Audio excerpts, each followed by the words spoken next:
Mateus capítulo 27. Gente, eu vou ler esse texto, mas antes de ler esse texto, eu gostaria de mostrar para você. Ontem eu até fiz uma postagem rapidinho na internet, sobre esse post que eu encontrei na internet. A internet tem lá os seus perigos, né? Os seus desafios. A gente precisa caminhar nesse mundo cyber, nesse mundo online, com muito cuidado. Mas nós encontramos também algumas pérolas, algumas coisas que são muito boas, muito positivas. Eu vi um post um tempo atrás, e eu estou resgatando desse post. Surgiu uma ministração, e é sobre isso que eu quero tratar com vocês, mas eu gostaria de dar a fonte, né? Apontar para você como é que isso nasceu. O post é esse aqui, está aqui no telão para você que está aqui na igreja. Para o pessoal que está em casa, eu vou ler para você. Agora eu vou pedir para você ficar bem ligado, para você não perder, tá? O post é esse, ó. Quando aceitamos a responsabilidade, percebemos que mudamos, independentemente do mundo ao nosso redor. Entendemos que precisamos levantar da cadeira, é uma postura de ação, e fazer escolhas. E isso é o que separa quem meramente deseja de quem realiza, de quem conquista, de quem faz alguma coisa que realmente permaneça. Vamos de novo, perceba que, por mais que não seja um texto literalmente extraído da Bíblia, e daqui a pouco a gente vai ver isso à luz da Escritura, porque para nós o que nos interessa é uma verdade absoluta, é a palavra de Deus. Eu olho para esse texto, para esse post, e o crédito é da Milka. Ela é uma psicóloga renomada, inclusive ela é irmã da pastora Thalita Pereira, que eu acho que você talvez deva conhecer. Muito feliz. Esse post é muito feliz, vou te explicar por quê. Ela começou dizendo assim, daqui a pouco a gente prova isso na Bíblia. Ela começa dizendo assim: quando aceitamos a responsabilidade. Isso aqui já é um grande desafio. E toda a mensagem de hoje vai girar em torno da necessidade que o ser humano tem de aceitar responsabilidade. Porque a mudança começa aqui. Esse é o gatilho de uma vida nova, inclusive dentro da igreja. E ela continua dizendo, é quando aceitamos a responsabilidade que nós percebemos uma mudança em nós. Nós não mudamos porque alguém simplesmente estalou os dedos, ou um pastor mágico disse, Shazam! E a sua vida mudou. Esse tipo de mágica é o que as pessoas procuram dentro das igrejas hoje. Esse tipo de postura é o que faz com que as pessoas acabem não ficando em lugar nenhum. Elas precisam, afinal de contas, encontrar um pastor milagreiro. Elas precisam encontrar um lugar, sabe, o mineiro chamaria de um trem. Onde ela entra e, pastor do céu, arrepiei tudinho. Irmão, tem culto que a gente não vai arrepiar nada, tem culto que a gente não vai sentir nada. Eu gosto muito da postura de Jacó, quando ele está fugindo do irmão. Ele deita, eu acho que você deve lembrar da história, ele tem um sonho, ele dorme com a cabeça numa pedra, né? Aí ele vê anjos subindo e descendo uma escada, ele acorda, ele solta uma pérola, ele diz assim, Deus está nesse lugar, e eu não sabia. Sabe, isso é fantástico, porque às vezes a gente acha que Deus está onde a gente entende, sabe, sente, arrepia, chora. Mas tem gente que assiste novela e chora. Bom dia. O que eu estou dizendo para você é que Deus não pode ser medido, a presença de Deus não pode ser mensurada pelo que você sente ou deixa de sentir. Isso é um engano. Amém ou não amém? Não, Jacó acorda e diz, eu não senti nada, não chorei, não arrepiei, não sapateei, e Deus está aqui, e eu não tinha visto, eu não tinha percebido, eu não tinha sentido. E Jesus é com você, caso você sinta ou não. Claro que tem dia que a gente sente, eu não posso negar isso, mas Ele é com você, não é porque você sente ou deixa de sentir. Cristo é com você porque Ele disse que seria, até a consumação dos séculos. Ele não é mentiroso, Ele é verdadeiro. Você vê que o que nos norteia, portanto, é a palavra, é acreditar no que o Senhor fala. Então aí eu olho para essa verdade, para essa declaração, para esse post, e eu vejo pérolas aqui. Quando a gente aceita a responsabilidade, nós mudamos. Independentemente do que acontece no nosso redor. Por quê? Porque a mudança significativa, ela começa com a gente. E mudança é um tema fantástico, né? Desde que seja na vida dos outros, ela é agradável. É interessante isso, inclusive na igreja. Nós ouvimos mensagens e pensamos: pastor, lindo pastor, meu marido tinha que estar aqui. Você percebeu? Como é que a gente é? Pastor do céu, olha, meu filho tinha que ouvir essa palavra. Pastor do céu, como eu daria de tudo para minha família toda estar aqui recebendo esse alimento. Quer dizer, a gente não tem aquele líquido que corre dentro dos ossos chamado semancol, para dizer assim: sou eu, cara, isso é para mim, eu sou essa pessoa, eu preciso muito dessa palavra, eu preciso muito dessa mudança. Então essa mudança começa a partir do momento como ela mesma colocou, quando aceitamos responsabilidade. A gente percebe que independente do que acontece ao nosso redor, a gente entende que precisa levantar da cadeira. Olha que frase linda. Sabe o que isso quer dizer? Agir. Agir. Me lembro que nós estávamos no Ipanema aqui ainda, fazendo os nossos cultos esporádicos, né? E me lembro de uma introdução que eu fiz numa mensagem sobre uma frase que Maria, mãe de Jesus, solta uma pérola também. Em João 2, o primeiro milagre que Jesus realiza, transformando a água em vinho, Maria chega para Jesus e diz: acabou o vinho. É claro que ela está cobrando de Jesus uma postura, ela está pedindo um milagre, uma saída, uma solução. Jesus a princípio diz: não é chegada a minha hora. E ela, muito sábia, cheia do Espírito Santo, ela vira para os servos que estavam ali e ela solta: olha a pérola, olha a chave, fazei tudo que ele disser. E aponta para Jesus. Vamos repetir essa frase, igreja? Fazei tudo que ele disser. E eu me lembro de naquela ocasião ter dito a vocês que o problema da igreja de hoje, na minha opinião, já não está mais apenas na falta do saber. É verdade que tem muita gente sofrendo por falta do saber. E Deus fala sobre isso, a Bíblia denuncia isso. Em Oséias 4:6, a Bíblia diz: o meu povo sofre, perece, porque falta conhecimento, saber. Então na vida de algumas pessoas o problema é a falta de conhecimento, por isso o sofrimento. Mas irmãos, nós nunca tivemos uma era de tamanho acesso a saber, a conhecer, ao conhecimento como nós estamos vivendo nos nossos dias. Hoje, na palma da mão, um celular, você tem conhecimento à sua disposição. O que você não sabe, virou até um verbo, você googa. Dá um Google aí, você descobre, tá? Conhecimento. Para mim, na minha opinião, William, tá? Falo eu, como disse o apóstolo Paulo, não o Senhor. Para mim um grande problema que a gente precisa denunciar, principalmente na igreja de Cristo hoje, não é a falta de um saber, é a falta do fazer. Então a mãe de Jesus vira para os servos e diz: fazei.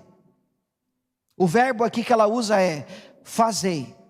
De novo, igreja, fazei. E o que precisa ser feito? Tudo o que ele disser. Então é preocupante quando você está na frente de um crente e você dá uma palavra para ele e ele vira para você. Isso acontece demais. Ele diz: puxa pastor, eu sei que eu preciso fazer. Aí a vontade que você tem, você está manifestando dentro de você, é você: peraí, se você sabe o que precisa ser feito, completa, ajuda o pastor. E que você não faz, criatura? Por que você então não pratica?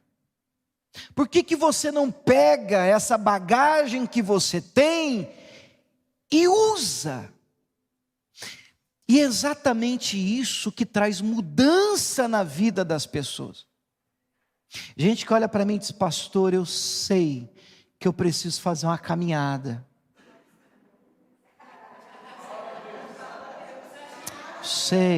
Sei, pastor, que eu tenho que melhorar minha alimentação. Eu sei, pastor. Eu sei que eu tenho que dar atenção para minha família. Pastor, eu sei que eu tenho que orar, sabe, pastor? Eu sei, pastor, que eu tenho que ler a Bíblia. O seu problema, você pode mudar 1000 vezes de igreja. O seu problema não é falta de conhecimento. Você já tem muita coisa dentro de você. Você só precisa tomar uma decisão. Ela chama isso de levantar da cadeira. Porque a mudança, o milagre da mudança da água para o vinho, que tanto você pede, não depende do saber. Depende do fazer. Quem está comigo, diga amém. Ela vai concluir o post dizendo...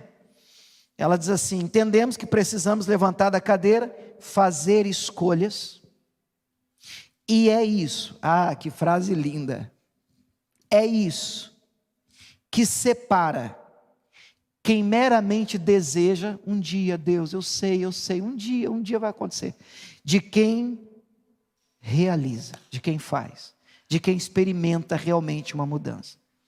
Gente, então o que é que separa? Eu não tenho condição de aprofundar e vamos ficar aqui um tempão estudando isso, porque isso aqui é material fantástico. Mas de verdade, se eu pudesse resumir, e é o que eu vou fazer aqui nessa manhã, com a permissão do nosso bom Deus, numa frase: o que separa quem meramente deseja, eu quero tanto uma mudança, de quem realmente alcança uma mudança? A primeira frase do post, e nós vamos trabalhar nessa à luz da Bíblia. A primeira frase é: quando aceitamos a responsabilidade. Tudo começa quando nós damos um passo. Peraí, a responsabilidade da mudança que eu desejo experimentar não está na vida do meu irmão. Afinal de contas, eu quero uma mudança, é na minha vida. Então eu tenho que esperar, assumir uma responsabilidade aqui. Quem está comigo, diga amém. Por isso eu quero ler com vocês Mateus 27, verso 24. Eu vou ler na NVI. É a Nova Versão Internacional, pelo menos esse texto. Mateus 27, 24, a palavra de Deus diz assim, eu leio e mostro para você o momento do texto. Mateus 27, 24. Quando Pilatos percebeu que não estava obtendo nenhum resultado, mas ao contrário, estava se iniciando um tumulto, mandou trazer água, lavou as mãos diante da multidão e disse, o que o Pilatos disse? Vem comigo. Estou inocente do sangue deste homem, apontando para Jesus. Agora capricha, a responsabilidade é de vocês.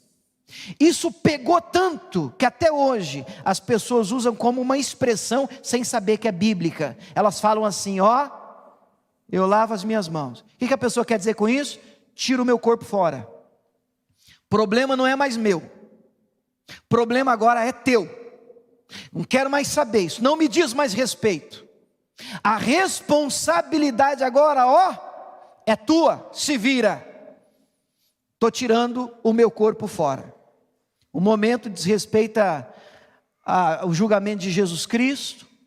Pilatos, de alguma maneira, ele está tentando livrar Jesus. Vamos lá, toma Barrabás, vamos fazer uma coisa diferente, vamos tentar algo, né? Não precisa crucificar esse homem. Mas ele vendo que não tem jeito e não querendo ele mesmo sujar as mãos com sangue, ele lava as mãos na água e ele diz, olha, a responsabilidade é de vocês. Você sabe que essa é uma síndrome, é um problema que eu quero denunciar nessa manhã, e nós vamos procurar nós vamos procurar um antídoto na palavra de Deus, uma atitude, uma decisão, em nome de Jesus, que o Espírito Santo nos ajude, amém? Como igreja, a dar um passo, sabe, um passo de fé nesse lugar aqui hoje, para a gente sair desse lugar de transferência de responsabilidade. Então, o tema da mensagem dessa manhã aqui com vocês, eu coloco aqui no telão para você que está aqui com a gente, e você que está assistindo em casa, não podia ser diferente, né? Assuma a responsabilidade. Será que a gente pode repetir essa frase?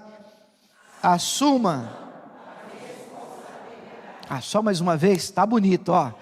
Assuma a responsabilidade. Responsabilidade é sua. É óbvio que eu olho para o texto, eu não posso negar, né, irmão, como pastor, que tudo que aconteceu tinha que ter acontecido. Jesus teria que ser crucificado. Graças a Deus ainda ele foi, porque senão nós não estaríamos aqui. Então eu não posso negar que havia toda uma profecia para que tudo acontecesse do jeito que aconteceu. Mas isolando esse fato, a gente percebe que ainda hoje é comum do ser humano, lavar as mãos. É muito comum, inclusive dentro da igreja, pessoas que se dizem de Jesus, eu lavo as mãos. Olha, eu não tenho nada com isso. Eu quero uma mudança, mas eu não quero mudar. Eu quero mudança, mas eu não quero ser um agente, aquele que vai dar o primeiro passo, aquele que vai caminhar na direção dela. Para tanto, eu penso que a gente tem até que aprender a ouvir mensagens e ler a Bíblia, e eu quero te ensinar com isso. Tiago capítulo 1, vamos começar aqui. Tiago capítulo 1, verso 22, meu Deus, que texto fantástico, quando compreendido bem. Tiago 1, verso 22 até o 24, a Bíblia diz assim, agora eu estou lendo na Almeida Revista e Corrigida. Tiago está bem no finalzinho da Bíblia, depois de Hebreus. E sede cumpridores da palavra. Não é isso que a Maria disse lá para os servos? Fazei tudo o que ele disser. Sede cumpridores da palavra. E não somente o que, igreja? Ouvintes, enganando-vos com falsos discursos. É interessante o que Tiago está dizendo. Porque a pessoa que sabe muito, eu acho que foi até ontem eu estava conversando com alguns pastores aqui, e a gente estava falando surgiu essa conversa sobre uma pessoa que sabe muito também, mas tem uma dificuldade tão grande de aplicar isso, uma dificuldade tão grande de viver isso, que se vivesse, se praticasse metade, talvez 1/3 do que sabe, nós já estaria tão longe. Gente que tem uma bagagem, gente que tem conhecimento, gente que tem textos gravados no coração, decorados na mente, mas você olha para o comportamento e diz, eu não estou entendendo. Parece haver um abismo entre o que a pessoa sabe e o que ela faz com o que sabe. E a gente parece não compreender que a mudança não nasce apenas pelo saber, mas a mudança de verdade que a gente tanto almeja, a transformação, o milagre da mudança da água para o vinho, acontece quando a gente decide fazer alguma coisa com o que a gente sabe. Quem está comigo diga amém. Aí vem Tiago e diz, sede cumpridores da palavra, não somente ouvintes. Por quê? Porque se você escuta e não pratica e não cumpre, você não está enganando a igreja, você não está enganando o pastor, você não está enganando o patrão, o irmão que está do seu lado. A Bíblia diz, enganando-vos com falsos discursos. Você está enganando quem? Você mesmo. É você ir no doutor e o doutor falar assim, a receita está aqui, toma esse de manhã, esse aqui de tarde e esse aqui de noite, e você leva a receita e não toma nada. Alguém pergunta para você, não, você está tomando? Você assim, você está se enganando. É você o maior, entre aspas, até aqui, responsável por um agente de mudança na sua vida, enganando-vos com falsos discursos. Aí ele continua, por quê? Se alguém é ouvinte da palavra e não cumpridor, é semelhante ao varão, ao homem, olha que ideia interessante, que se contempla ao espelho. Contempla ao espelho o seu rosto natural, sua imagem. Contempla a si mesmo, foi-se e esquece de como era. O texto está fazendo aqui uma comparação interessante. Uma pessoa que escuta, que tem a informação, que sabe, mas não faz, não vive, não pratica, é como alguém que se olha no espelho para nada e esquece até da imagem de si mesmo. Você já se olhou no espelho hoje? Para quê? Não fica com medo, não. A gente normalmente se olha no espelho para a gente dar uma melhorada, né? Não é assim? Você dá uma olhada no espelho assim, peraí, deixa eu ver como é que está a aparência da figura, né? E a gente coloca, enquanto diante do espelho, é interessante. Eu hoje mesmo pus gravata, falei assim, não, hoje é ceia. Tem hora que, não sei, eu me sinto um pouco mais velho, né? Eu falei assim, não, eu vou hoje todo arrumadinho, de pastor assim. Aí você vai para frente do espelho. Aí eu vou para frente do espelho. Na hora que eu vou colocando a gravata assim, você vê que está torto. Então você já diante do espelho, você já vai colocando o que está torto em ordem. Porque a função do espelho é essa. Não é só dizer para você o que está. Eu não conheço ninguém que olha no espelho, vê a gravata torta e diz, está torta. E sai da frente do espelho com ela torta. Ninguém faz isso. Mas as pessoas fazem isso na igreja. Elas escutam a mensagem, está torta, está tudo torta. Faz de conta, tá, irmão, que tem. Opa, já na frente do espelho. Por quê? Porque o espelho está mostrando para você sua real situação, a sua imagem. Ele não vai mentir para você, com exceção de espelho de circo. Então ele vai dizer para você, tá feio. Ele não tem dó de você. A Bíblia é assim. Você vem na igreja assim, que é você, tá ruim na fita. Olha isso aqui, olha aquilo ali, e você olha e diz, misericórdia, meu Deus do céu, gente, só que isso é uma postura que você tem que tomar já, diante do espelho já, peraí, misericórdia, tá ruim, mas se Deus está mostrando que tá ruim, peraí que nós vamos dar uma arrumada nesse negócio aqui, cara. Por quê? Porque eu preciso assumir, qual é a frase? Responsabilidade, colocar no lugar aquilo que o Senhor está me apontando pela palavra que está fora do lugar. E se Ele está dizendo que está fora do lugar, Ele não mente, eu vou dizer, está fora do lugar, porque minha igreja, porque o meu pastor, porque o meu marido, porque o meu emprego, porque o governo, para com isso. É você que tem que arrumar essa gravata, que tem que pentear esse cabelo, quando for possível. Mas eu te mostro que isso é uma síndrome. Gênesis capítulo 3, vamos dar uma olhada lá? Primeiro livro da Bíblia, esse até criancinha encontra. Gênesis 3, versículo 11. Vamos ler por desencargo de consciência, provavelmente você já conhece. Gênesis 3, verso 11, a palavra de Deus diz assim: disse Deus, quem te mostrou que você estava nu? Percebeu que o negócio está pegando aqui entre Deus e Adão. Amém? Entre Deus e Adão. Eu vou dar um abraço no Adão lá em cima, se encontrar o Adão lá em cima, aqueles de urso. E Deus, quem te mostrou que você estava nu? Você comeu da árvore que eu te ordenei, eu mandei, você não comer? Aqui pergunta, irmão, Deus não sabe? O dia que Deus te perguntar alguma coisa, não cai nessa cilada, assim, eu vou responder qualquer coisa. O dia que Deus te pergunta alguma coisa, é para você entender, saber, é para a ficha sua cair. A gente usa alguns exemplos que hoje não cabe mais, a ficha caiu, eu acho que não cabe mais, né? Esses dias eu encontrei um orelhão em Brodowski, David.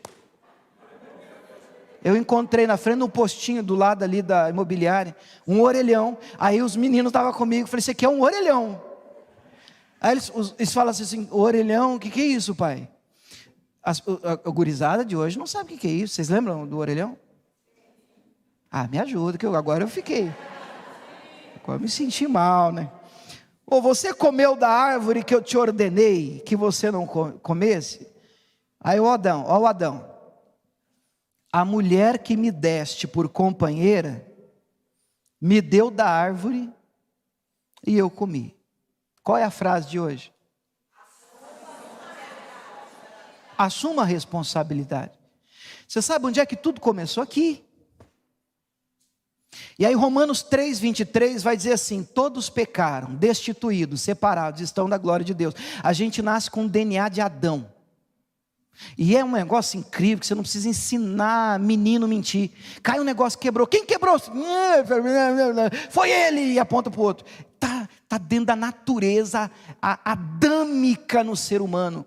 Nós nascemos com um DNA pecador, necessitados de salvação, de arrependimento, de Jesus Cristo. Por isso que Ele morreu por todos nós. E eu sempre tive muita dificuldade, sabe, de entender isso. Eu ia na igreja, o pastor falava assim, e a mensagem da Bíblia é essa: arrependei-vos. Eu pensava assim comigo, mas do quê? Eu sou gente boa, eu sou uma alminha legal, poxa, eu não faço nada de mal para ninguém. Como assim? Pedir perdão? Perdão do quê?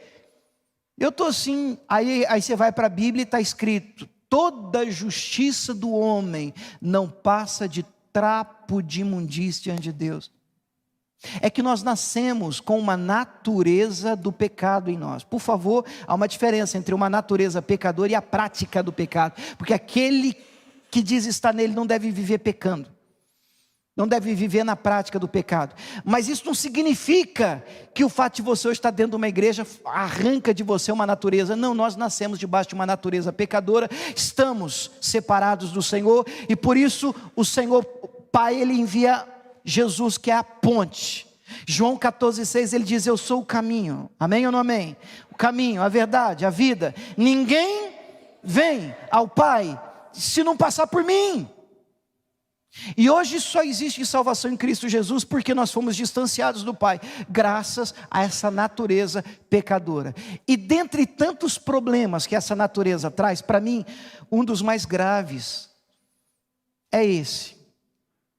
É a dificuldade que nós temos, posso falar nós? Sim. De assumir responsabilidades. Eu gostaria muito, eu não sei nem como é que eu deixo isso mais importante do que é, para você levar isso a sério. Porque isso não é só no ambiente religioso. Em qualquer área da sua vida que você desejar experimentar mudanças significativas, você precisa guardar essa frase no seu coração: começa por mim. Eu preciso assumir responsabilidade. Vamos repetir essa frase? Eu preciso assumir responsabilidade. Mateus capítulo 23, vamos lá. Tudo começa quando Deus fala: Adão, foi você? O Adão, vou fazer o Adão rapidão, né? Para não dar azar, né? Ó o Adão. Eu? Essa mulher que o Senhor me deu, eu não sei se você percebe aqui, porque Ele não só transfere para a mulher, como para o próprio Deus. Porque Ele diz: a mulher que o Senhor foi me dar isso aqui? Acabou a minha vida esse negócio aqui, ó. Estava tudo bem, ó. O Senhor foi me dar isso aqui? Aí. Quer dizer, o problema está até aí. Se eu não tivesse me dado nada, quer dizer, a responsabilidade não é minha. Ó o Pilatos, eu lavo, eu pequei, eu errei, eu fiz o que eu sabia que eu não devia fazer, mas a culpa não é minha. Esse é um problema, irmãos, nós precisamos denunciar e mudar na nossa vida. E quando eu digo nossa vida, eu estou falando nossa mesmo, dos quais eu também faço parte. A gente tem que tomar cuidado, porque é muito sutil. Se a gente não vigiar, a gente está sempre apontando, transferindo responsabilidade para os outros. Aí lá vai Deus: mulher, o Adão estava falando com ele aqui agora, ele disse que foi você. Eu disse: eu? Foi a serpente. A serpente não tinha para quem jogar. Mas você vê uma transferência de responsabilidade. Pronto. Mateus 23, versículo 1 diz assim. Vou falar para você uma das coisas que mais irritava Jesus nos tempos que ele esteve presente aqui. Queria que você considerasse isso, porque se irrita Jesus, isso tem lição para nós. Mateus 23:1, Jesus, está assim a palavra de Deus. Então, Jesus falou à multidão e aos discípulos, dizendo, palavra de Jesus: na cadeira de Moisés estão assentados os escribas e fariseus. Observai, pois, e praticai tudo que vos disserem, mas não procedais em conformidade com as suas obras, porque dizem e não praticam. Oh, peraí, vamos entender o que Jesus está denunciando. Qual era o problema de Jesus com a religião da época? Porque eu olho para Jesus e vejo Jesus perdoando a mulher apanhada em adultério, Jesus perdoando um ladrão, Jesus perdoando o cobrador de imposto desonesto. Mas quando era religioso que Jesus pegava, era só no meio. Por quê? Porque os religiosos, eles tinham muito saber. A bagagem eles tinham. O conhecimento do que precisava ser feito, eles tinham. E eles mandavam as pessoas fazerem. O problema era que eles mesmos faziam. Aí vem Jesus e diz, mas está sentado aqui, são vocês não, ali. Na cadeira de Moisés, os religiosos. Sabe muito de Bíblia. Tem um conhecimento fantástico. Vocês até podem ouvir o que eles estão ensinando e viver, praticar. Agora não olha para o comportamento e da vida deles não, porque não vivem nada do que eles praticam. Pensa numa coisa que irrita Jesus, e Jesus define isso como hipocrisia, na altura do versículo 13, vamos ler o 13, olha só, mas ai de vós, escribas e fariseus, o que ele diz agora? Hipócritas, por quê? Porque vocês fecham aos homens o reino dos céus, nem vocês entram e não deixam eles entrarem com o comportamento de vocês. E o comportamento de hipocrisia. O que é um hipócrita? Hipócrita é dessa palavra que vem a palavra artista. Pelo amor de Deus, eu não estou falando contra a profissão. Eu estou falando de você fingir, de você mascarar uma coisa que você não é. Quem está comigo, diga amém. E você atua, você passa por essa vida um personagem. Aí você vem para a igreja e põe a cara de crente. Aí lá vem você. Super Gêmeos, ativar. Forma de crente. Domingo. Agora eu ressuscitei, né? Agora eu denunciei a idade, hein? Por quê? Porque eu vou falar nós, porque eu preciso vigiar. Todos nós precisamos, a palavra é para a gente. Porque nós atuamos, se você não vigiar, você atua. Dependente do lugar onde você vai, você atua. Aí você, camaleão. E Jesus olha e diz assim, isso é hipocrisia. Vocês não estão entrando, o que já é um problema, mas com essa atitude de vocês, de jogarem um peso em cima das pessoas e cobrarem uma atitude delas, e que nem vocês vivem, isso é hipocrisia. E aí Jesus vem e denuncia isso. Mateus capítulo 7, verso 3. Mateus 7, 3, eu vou ler na Almeida, Revista e Corrigida, texto fantástico. Meu irmão, todo texto é fantástico. Todo texto que eu mando abrir, eu digo, isso aqui é lindo. Isso aqui é bonito, isso aqui é fantástico, isso aqui é muito forte. Mas é. Mateus 7, 3 diz assim, por que tu reparas no argueiro que está no olho do teu irmão, e não vês a trave que está no teu olho? Como dirás ao teu irmão, deixa-me tirar o argueiro, o cisco do teu olho, estando uma trave, uma viga no teu? De novo a palavra, hipócrita. Hipócrita. Tira primeiro a trave do teu olho, e aí você vai ajudar o teu irmão. Aí eu não consigo parar de pensar na imagem, Ana. Eu não consigo parar de pensar nessa figura. O pessoal, não sei se você consegue filmar o telão agora. Olha, o camarada está com uma viga no olho, uma viga saindo para fora, e olhando assim para o irmão e dizendo assim: tem uns discos aí. Ele não pode nem balançar a cabeça, que dá pancada nos outros. A gente olha para uma figura dessa e fica pensando: pastor, é verdade, tem tanta gente que precisa ouvir essa palavra. Você já não entendeu nada. Porque qual que é a frase de hoje? Eu quero que você me escute hoje pensando: Senhor, será que sou eu? Sabe, como os discípulos sentados com Jesus, Jesus disse assim: um de vocês vai me trair. E a turma: sou eu, Senhor. Será que sou eu, Senhor? E o Judas enchendo a barriga de pão. Então tudo começa quando parte da gente: Senhor, eu preciso trabalhar com a possibilidade de eu ser essa pessoa, de eu inclusive estar pior que o meu irmão, que eu tenho denunciado inclusive, que eu tenho apontado inclusive como um cara que precisa de muita mudança. Nossa, mas que pessoa complicada. Porque é interessante, a gente tem uma lente de contato diferente, né? Daquela que a gente usa para examinar a vida do irmão. É diferente daquela que a gente usa para dar uma olhada para nós mesmos. A gente sempre tem um motivo para fazer as coisas que a gente faz. A gente olha para os nossos filhos, uma benção. Menino atentado, né? Deve ser demônio, né, na vida. E no meu? Não, o meu é uma fase. É um temperamento forte, que puxa o papai. A gente gosta de encontrar desculpas para não assumir responsabilidade.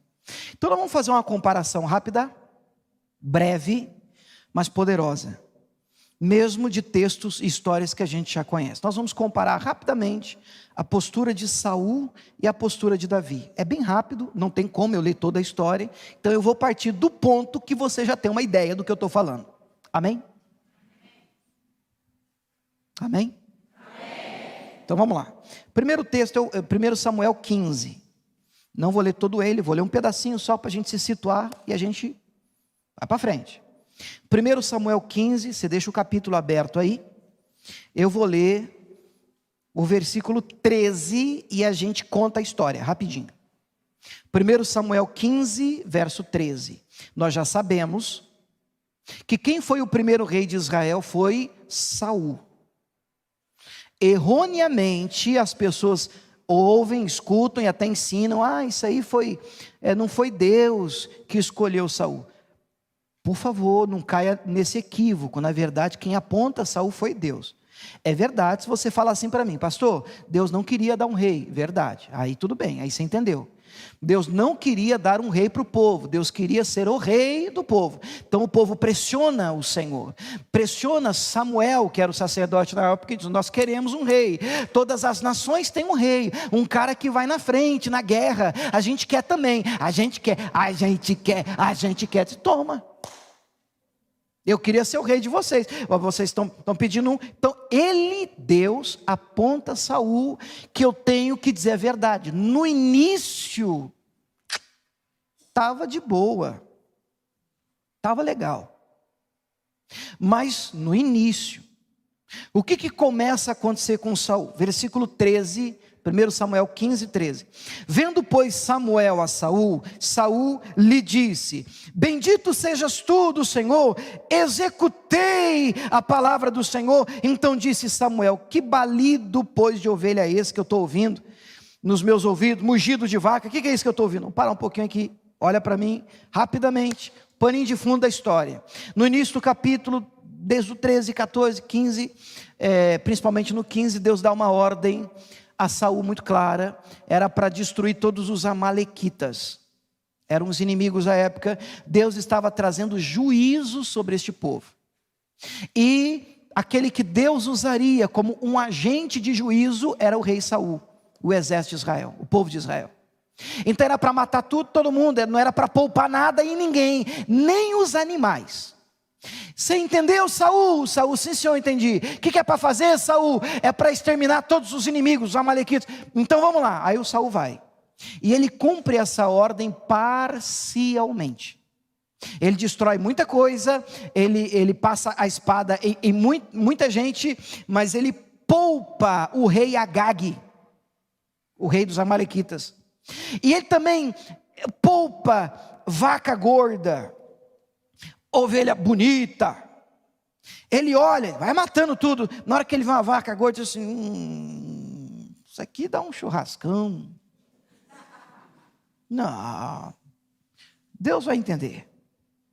Deus vai entender. Vamos separar aqui para oferecer para Deus.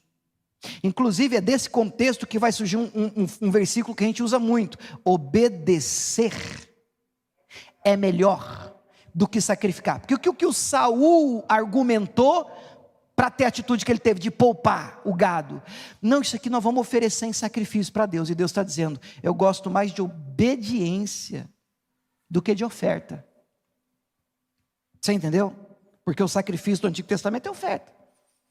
Então eu gosto mais de obediência do que oferta, do que sacrifício. Obedecer para mim é melhor do que sacrificar. É dentro desse contexto. Então, na hora que ele termina a guerra, ele poupa o rei, ele poupa o melhor das vacas, e lá vem Samuel checar. Aí lá vem o Samuel, de casa. Aí na hora que sai o Saul, o Saul já sai: bendito seja o Senhor, executei tudo. Toda a palavra que você me deu, me mandou, tudo que Deus mandou eu fazer, está tudo feito. Os dois estão conversando, de repente, lá no quintal. Bé! Aí o Samuel vira: peraí. Você está dizendo que executou, mas que balido é esse que eu estou ouvindo aí de ovelha, esse mugido de vaca? De onde é que vem isso aí? Está no teu quintal. A gente tem que tomar cuidado com o que está no nosso quintal. Porque às vezes o nosso discurso não fecha com o que as pessoas veem no quintal. Não, mas eu sou de Jesus, eu sou crente. Não, mas que negócio é esse aí? Vocês estão me entendendo? Quem está comigo, diga amém. Peraí, não está fechando a conta, querido. Você está dizendo que executou, fez exatamente o que o Senhor mandou você fazer, mas eu estou ouvindo uns rumores. Que negócio aqui? Caso? Você não é casado, rapaz? Não, mas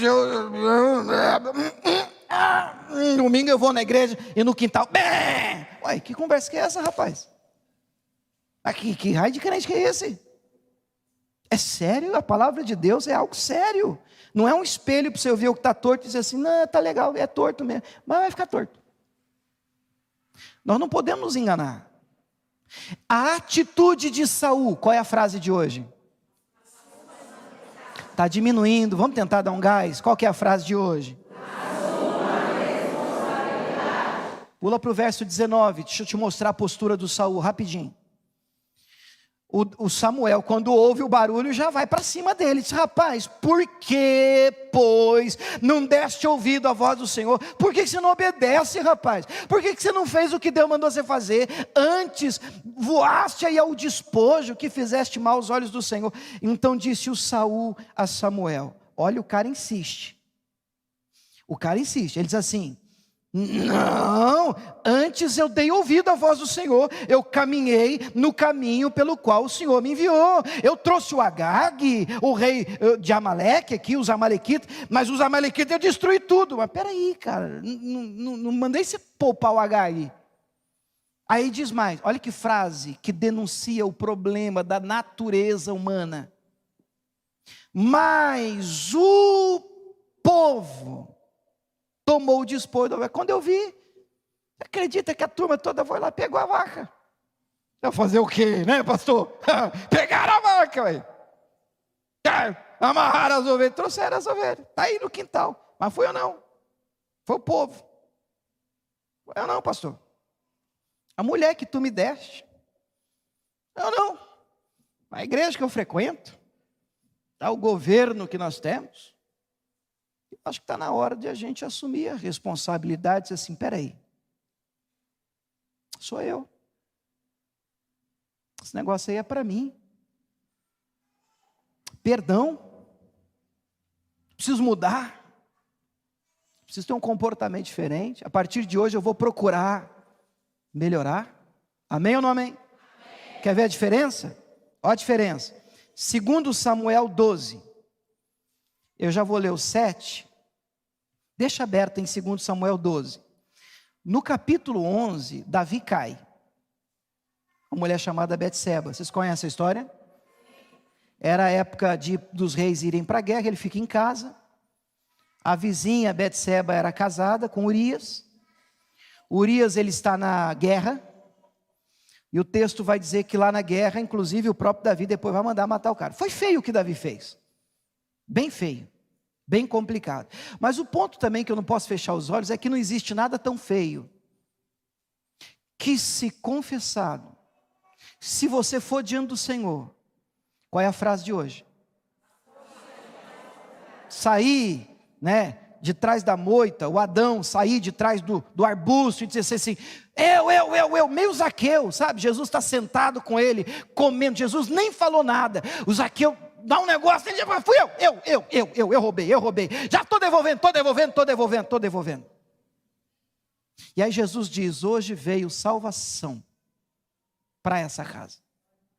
Agora, se isso não acontece, e eu não chamo a responsabilidade para mim, diga, ei, sou eu fiz, eu sou essa pessoa ruim, eu sou essa pessoa com essa natureza deficiente, me ajuda, Senhor. Se isso não acontecer, fica muito complicado, a gente tentar se justificar, na nossa própria justiça, justificar o injustificável. Quem está comigo, diga amém. Pois Davi cai, você sabe, ele comete um adultério, a mulher fica grávida, aí ele manda matar o marido, estou resumindo a historinha, partindo do ponto que você já ouviu isso, aí depois que a criança nasce, ela fica doente, inclusive ela vai morrer por conta disso, todo esse pecado, ele traz a mulher para conviver com ele, está tudo bem, passou, parece assim, sabe, passou a crise, ninguém sabe. Ninguém vai descobrir, vamos tocar o barco, vamos continuar como se nada tivesse acontecendo, até que um dia chega um profeta,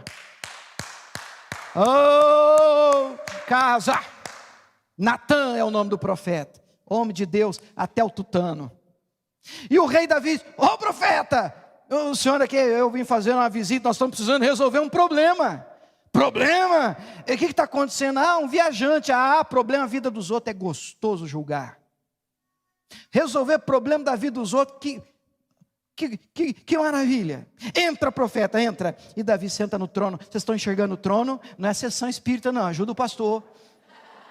Davi está no trono. E Natã começa a contar a história. E a abordagem do profeta é fantástica. Porque sabendo que nós examinamos os outros com uma lente diferente da que a gente usa para olhar para a gente, Natã cria uma parábola, uma história diferente, muda os personagens, a história é a mesma, mas ele muda os personagens, e ele diz, tem um viajante aí, e estava precisando de receber alguém, chegou aí um hóspede, cara rico, e ele tinha tudo na fazenda dele, ele podia, ovelhas, gado, mas ele tinha um vizinho, pobre vizinho, só tinha uma cordeira só, mas você não vai acreditar, rei. E o rei está, Ele entrou no vizinho, pobrezinho, e pegou a única ovelha que ele tinha. O Davi já está manifestando o trono. E ele mata a ovelha do vizinho, para poder dar para o viajante, para a visita que ele está recebendo. O Davi já,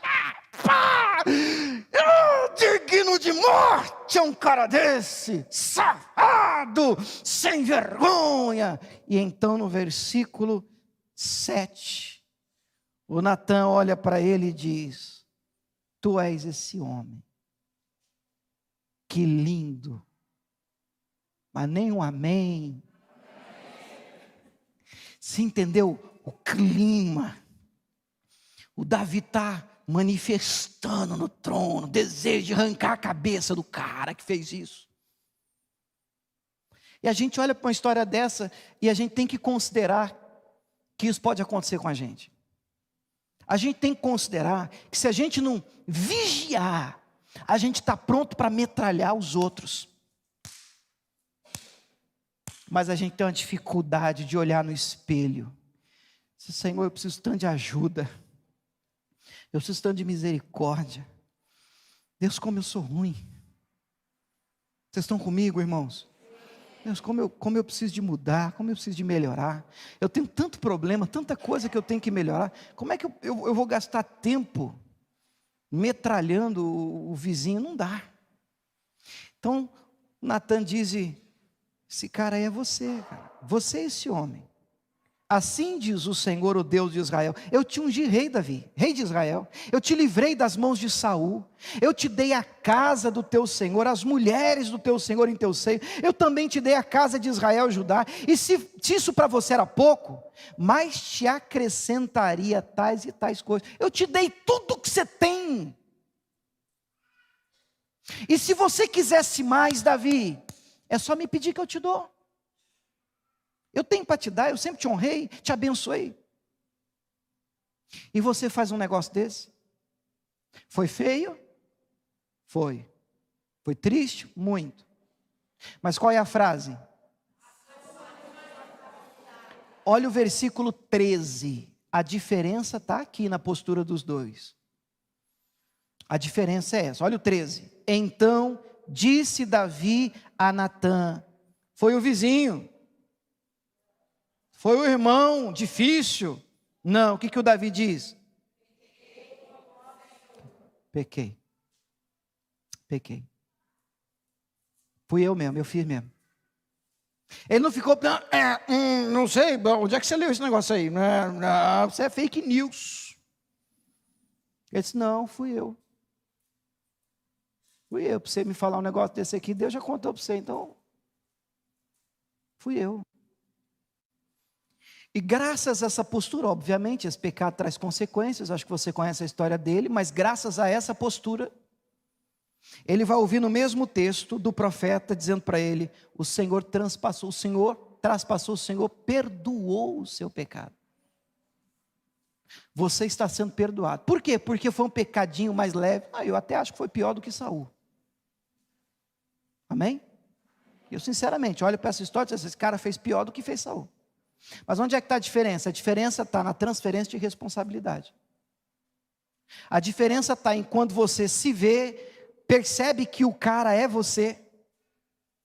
Você olha e diz, opa, vamos parar de desculpa? Vamos fazer alguma coisa para consertar? Vamos arrumar a gravata? Vamos pentear esse cabelo? Vamos pôr as coisas no lugar? Espera aí, se a palavra está dizendo que não, vai ver, esse cara sou eu mesmo. É por isso que no último post, além de você gravar, coloca aquele último post, a frase de hoje é, assuma responsabilidade. E é para você nunca esquecer, o profeta Roberto Carlos disse uma vez, esse cara sou eu. Você vai sair daqui, você vai sonhar comigo. Você vai sair daqui com essa frase no seu coração. Toda vez que você ouvir uma mensagem, você tem que ouvir a mensagem assim. Será que esse cara sou eu? Aí você está ouvindo uma canção, é linda, nossa, será que esse cara sou eu? Aí você está lendo a Bíblia, uau, como é que pode, que povo murmurando aqui no deserto. Será que esse cara sou eu? Porque se você fizer isso a partir de hoje, você vai experimentar uma guinada, uma mudança drástica e positiva na sua vida. Porque Deus não tem problema com falha humana, porque Ele te fez, e Ele sabe que nós somos pó,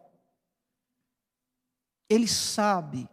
O propósito da mensagem não é apontar para você e dizer, não, você tem que se virar. Não, o propósito da mensagem é, querido, Deus sabe que você é fraco e tem problemas. Quanto mais rápido e cedo você for sincero e transparente com Deus, melhor para você.